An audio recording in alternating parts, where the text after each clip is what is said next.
আসসালামু আলাইকুম। তো আশা করি সকলেই ভালো আছেন। আমি চাই আপনারা সবসময় ভালোর দলেই থাকুন। তো আজ রাত ফাইনালি রিয়াল মাদ্রিদ মাঠে নামতেছে। আজ রাত স্প্যানিশ সুপার কাপের সেমিফাইনালে রিয়াল মাদ্রিদ খেলতে নামতেছে।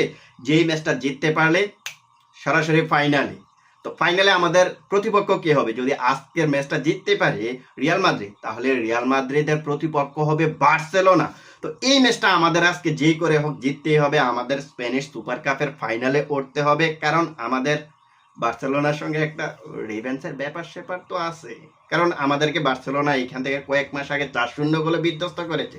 তো তাদের সঙ্গে একটা হিসেব নিকেশ তো অবশ্যই আছে। তো সেই হিসেব নিকেশটা ফাইনালে মিটিয়ে দেওয়ার জন্য আজ রাতে আমাদের ম্যাচটা জিততেই হবে। তো আজ রাত ম্যাচটা কার সঙ্গে?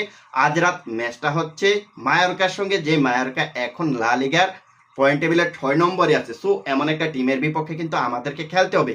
এখন রিয়াল মাদ্রিদ লা লিগার পয়েন্ট টেবিলের 1 নম্বরে আছে এবং মায়োরকা কিন্তু আছে 6 নম্বরে।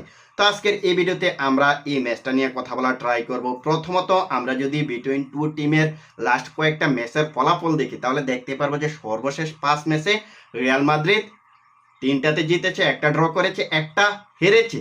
তো এখন আপনি যে স্কোর লাইনগুলো দেখেন, তাহলে দেখতে পারবেন যে মায়োরকার এগেনস্টে রিয়াল মাদ্রিদ যে বড় বড় জয় তুলে নিয়েছে, এটা কিন্তু বলা যাবে না। লাস্ট 5 ম্যাচে তারা একটা মাত্র ম্যাচ জিততে পেরেছে 4-1 গোলের ব্যবধানে, অর্থাৎ 3 গোলের ব্যবধানে জিততে পেরেছে মাত্র একটা ম্যাচ। বাকি যে ম্যাচগুলো রয়েছে, বাকি যে 4টা ম্যাচ রয়েছে, ওই 4টা ম্যাচে দেখতে পারবেন যে 1 গোলের বেশি তারা দিতে পারে নাই।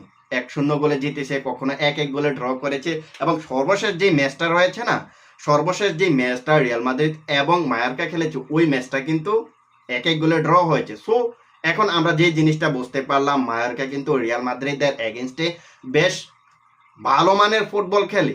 সো এটা আপনারা স্কোর লাইন দেখেই কিন্তু বুঝতে পারতেছেন। কারণ সর্বশেষ 5 ম্যাচে তারা একটা ম্যাচ রিয়াল মাদ্রিদকে হারাইছেও, এমন রেকর্ডও তাদের আছে। এখন কথা হচ্ছে আজ রাত রিয়াল মাদ্রিদ যে খেলতে নামবে, এই ম্যাচটা কেমন হবে? তো আপনারা স্কোর লাইনটা দেখেই তো বুঝতে পারতেছেন যে ম্যাচটা কেমন হবে। ম্যাচটা হাড্ডাহাড্ডি একটা ম্যাচ হবে। তারপরেও আমরা আশা করবো যে রিয়াল মাদ্রিদ ম্যাচটা জিতে নেবে। যদিও ম্যাচটা সহজ হবে না, তারপরেও বলবো যে রিয়াল মাদ্রিদ ম্যাচটা জিতে নেবে। এর আগের ম্যাচটা আমরা যেখানে দেখেছি যে কোপা দেল রে রাউন্ড অফ 32-তে রিয়াল মাদ্রিদ 5-0 গোলে জিতেছে, এমন ধরনের স্কোর লাইন হয়তো হবে না। হ্যাঁ, ওই ম্যাচটাতে আমরা without Vinicius Junior, without Kylian Mbappe, without Jude Bellingham, without রদ্রিগোকে ছাড়া আমরা 5-0 গোলে জিতেছি। যদিও আপনার কিলিয়ান এমবাপে এবং ভিনিসিয়াস জুনিয়র শেষের দিকে নেমেছে, ওইটাকে নামা বলে না। যাই হোক, এখন আমরা ওই ম্যাচটার মতো হয়তোবা বড় ধরনের জয় পাবো না। এই ম্যাচটাতে আমরা আমাদের কিলিয়ান এমবাপে, হয়তো ভিনিসিয়াস জুনিয়রও খেলতে পারবেন, কারণ ভিনিসিয়াস জুনিয়রকে শুধু লা লিগাতে সাসপেন্ড করা হয়েছে। সো এই ম্যাচটা হয়তো ভিনিসিয়াস জুনিয়র খেলবেন। এই ম্যাচটাতে অ্যাটাক লাইনে আমরা ভিনিসিয়াস জুনিয়র, কিলিয়ান এমবাপে, রদ্রিগোর মতো প্লেয়ারকে দেখতে পারবো। সো এই সবগুলা প্লেয়ার যদি একসাথে জ্বলে ওঠে, তাহলে তো মায়োরকার কি অবস্থা হবে সেটা তো আর বলা লাগে না। সো আশা করি বৃন্দাবনে পাঠাই দিবে যদি সবাই একসাথে জ্বলে উঠতে পারে। তো এখন কথা হচ্ছে ম্যাচটা কোথায় অনুষ্ঠিত হবে এবং কিভাবে আপনারা লাইভ দেখবেন। ম্যাচটা অনুষ্ঠিত হবে সৌদি আরবের জেদ্দা শহরে কিং আব্দুল আজিজ স্পোর্টস স্টেডিয়ামে, যেটা আমার বাড়ির কাছে বলতে পারেন। বাসা থেকে যদি আমি 20 মিনিট ড্রাইভ করি, তাহলে কিন্তু স্টেডিয়ামটা ওইখানে কিন্তু আমি পৌঁছতে পারবো, এমন ধরনের একটা ডিস্টেন্স আর কি। সো আমার বাড়ির কাছে বলতে পারেন, যদিও বাসার কাছে, বাট ম্যাচটা তো আর আমার দেখা হবে না।